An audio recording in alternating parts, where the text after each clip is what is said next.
Productive nanosystems, from molecules to super products. Final production made possible by a challenge grant from Mark Sims and Nanorex Incorporated. Future advances in molecular nanotechnology will enable desktop appliances to manufacture products far better than today's best. The cartridges to the left supply simple raw materials to the machinery inside, here shown in schematic form. Products emerge from the top of this box, which holds the heart of the manufacturing system. Each product is built from beneath, layer by layer, by billions of tiny machines all working together.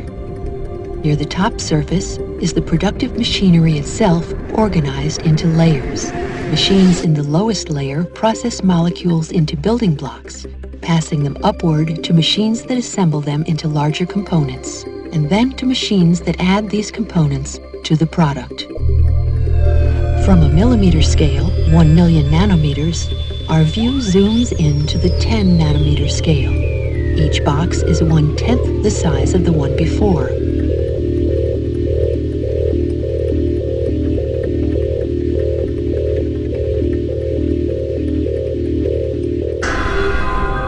Here, at the molecular scale, nanomachines make small building blocks from molecular raw materials. The first machines sort molecules by their size and shape, passing some, rejecting others.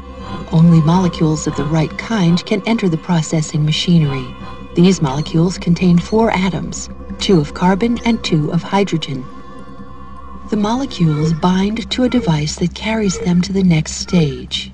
Then, a rotating mechanism swings tool tips into contact with the bound molecules. Each tip presses a molecular tool against a molecule, bonding it firmly. The tools shown here have been analyzed using advanced quantum chemistry techniques. Another tool moves in from the left to remove the hydrogen atoms, leaving a pair of carbon atoms exposed and ready to use.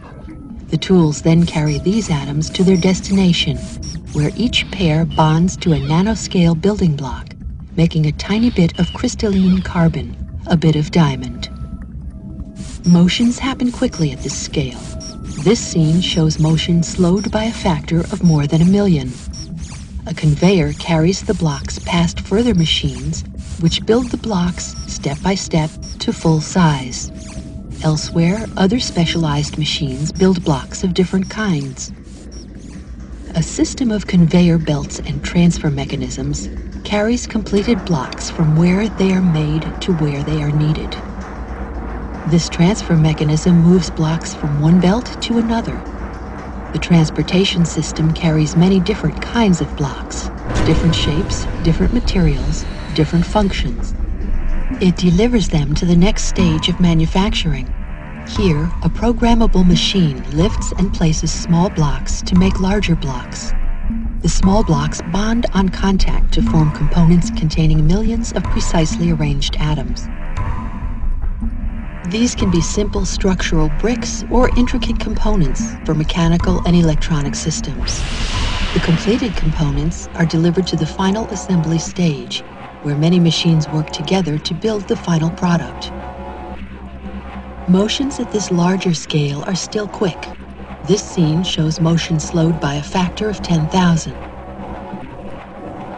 At the base of each machine, a transfer mechanism grabs components and lifts them from a conveyor. Each is flipped around, then carried up to the underside of the product under construction. Finally, machines lift the components and plug them in place, adding layer after layer to the bottom of the product. When the last layer is finished and construction is complete, the product is ready to be removed and used. The result of this production run is an atomically precise multiprocessor laptop computer with 1 billion times more processing power than today's best. The only waste products are warm air and pure water.